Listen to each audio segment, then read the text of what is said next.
What's more annoying to you, the extreme left or the extreme right? The left viscerally makes me often want to punch them more, because they're just so often like anti-common sense. So they just insist on championing things that are really about them, but they have to feel like they're social justice warriors. You know, they have to. It's very important for them to feel like they're the good people. And by telling us that we're all bad, that's how they know they're good. People want to voice their opposition to what's going on in any administration. They're not happy with this, they're not happy with that. That's the way to show it. I mean, the Democrats are going to have to work really hard to figure out how they're going to blow this one. Bill Maher is back, and he's not holding back. The far left has thrown every trick in the book at winning over Americans. Yet, their efforts keep falling flat.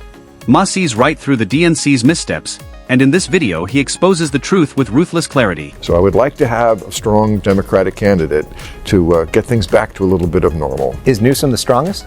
He is right now. I mean, again, California, a lot of crazy stuff in this state. We know better than anybody, you know? If somebody breaks into your house and you have to worry that you're going to go to jail. Right. You know, lots of stuff like that. Homeless on the streets. I mean, and that's not just California. I've seen a number of people have died in New York, homeless on the street, because somehow they got it into their heads that the way to treat the homeless compassionately was not to get them off the streets. You know, us old school liberals, when we used to talk about this issue, the compassionate thing to do was to make sure they got off the streets, not to protect them in their pristine environment underneath the bridge. Bill Maher thinks Gavin Newsom might be the Democrats' best shot at reclaiming power, but he's dragging a ton of baggage. Earlier in the interview, Maher admitted Newsom has veered too far left for mainstream voters and hinted he needs to shift toward the center. The message is blunt. If Newsom doesn't dial back some of his progressive woke policies, 2028 could be a long shot. Maher also called out California's glaring crises under Newsom, rampant homelessness, and filthy city streets, saying these issues need urgent fixes if he wants to be a serious national contender. Maher argues Newsom must not only adjust his politics but also deliver real results, or his presidential dreams could stay out of reach. Old school liberals would like to see a candidate in the Democratic Party who has the strength to disassociate himself from a lot of the stuff that made Donald Trump attractive to people who didn't necessarily like him so much, but just said, you know what? His brand of crazy, yeah, I'm going to go with that over their brand of crazy. Bill Maher argues it's not just Gavin Newsom who needs to rethink his woke progressive ideals. The whole Democratic Party does. He says many Americans can't relate to the far left's policies and rhetoric, seeing them as extreme, out of touch, and disconnected from everyday life. From culture wars to economic priorities, voters increasingly view these ideas as performative rather than practical. Maher warns that unless the DNC recalibrates its message and focus, it risks pushing away the very people it needs to win. The party's survival, he suggests, hinges on addressing real-world concerns like the economy and public safety while moving away from ideologies that feel radical or out of step with Another huge issue here in California and across the country is immigration.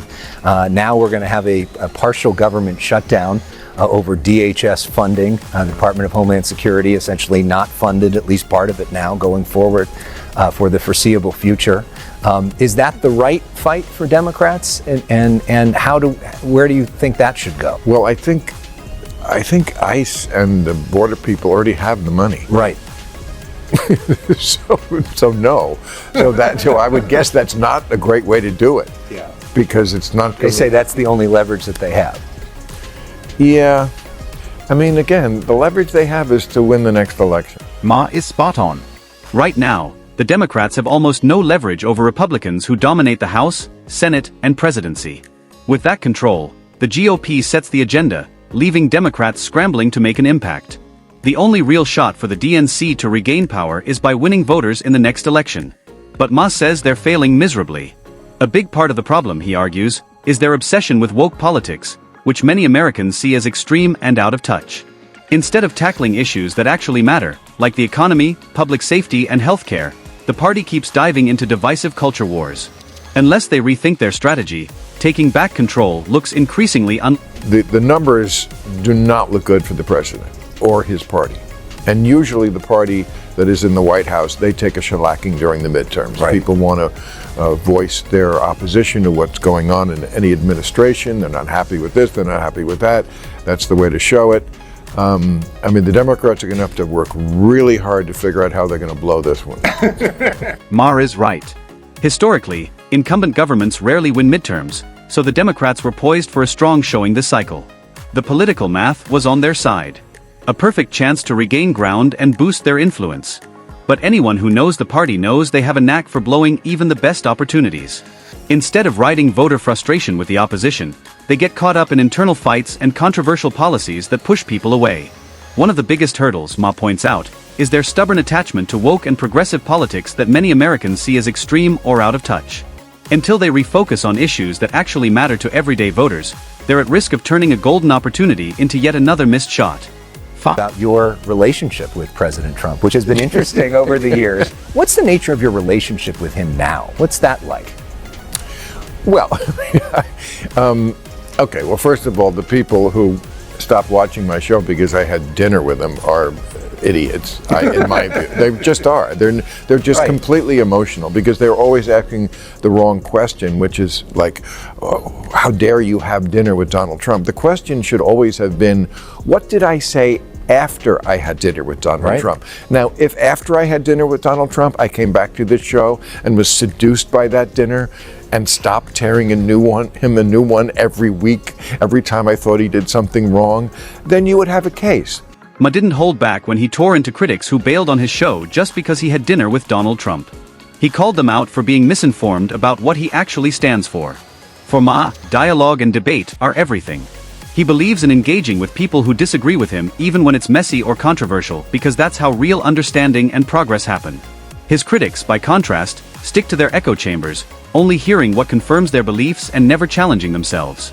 Ma sees this as a huge problem in today's politics, where nuance is ignored and polarization is rewarded.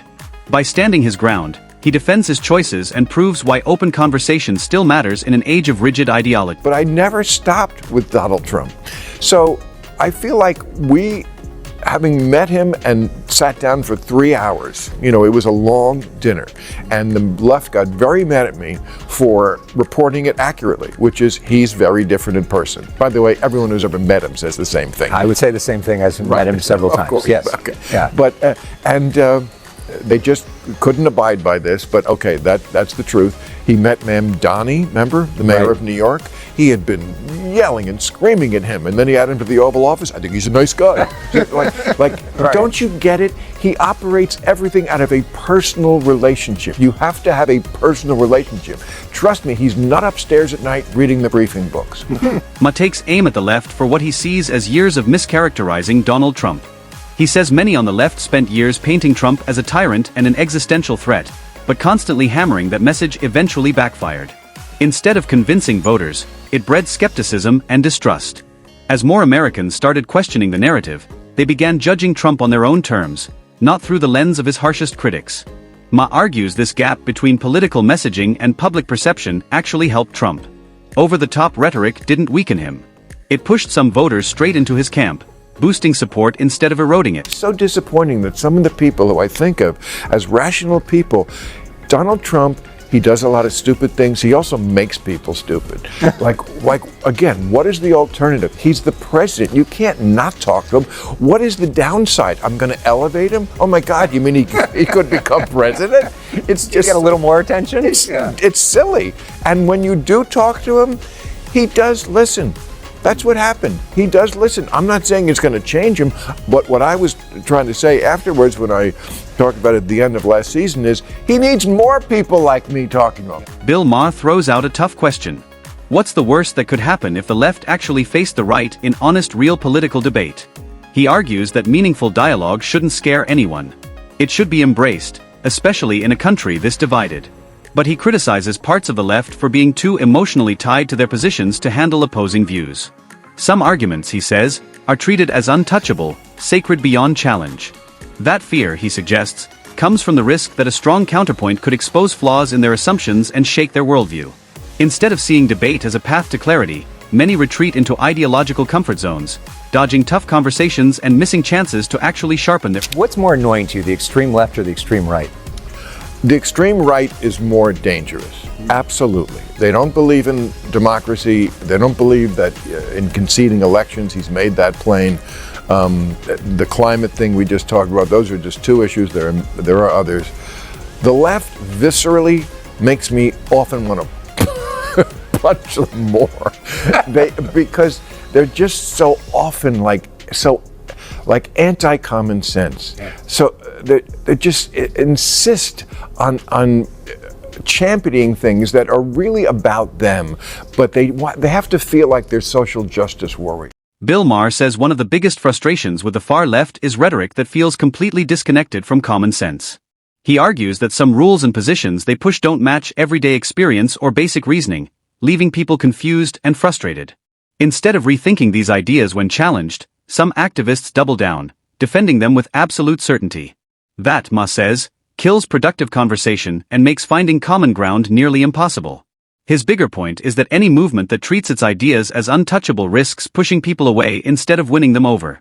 True political success, he insists, comes from staying open to criticism, adjusting when needed, and keeping ideas grounded in reality instead. We sort of saw both examples with the Super Bowl halftime show, where Kid Rock, who you had that dinner with, was doing his own show, and then Bad Bunny's doing his show. Which one did you watch, and what did you make of that cultural moment for America? So funny. People were asking me the week before, which one are you going to watch?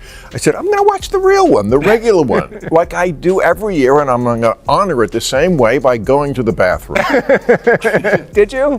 Of course, you have to go to the bathroom at some point. Yeah. But I watched it. I liked it. You know what? I didn't understand it, but like I said tonight in the show, I don't understand when Mick Jagger sings either. I don't understand any rock star. Nobody's really understandable. I didn't understand Kendrick Lamar very well either. I mean, that's okay. This year's Super Bowl halftime show was meant to be pure entertainment, a musical spectacle meant to unite, not divide.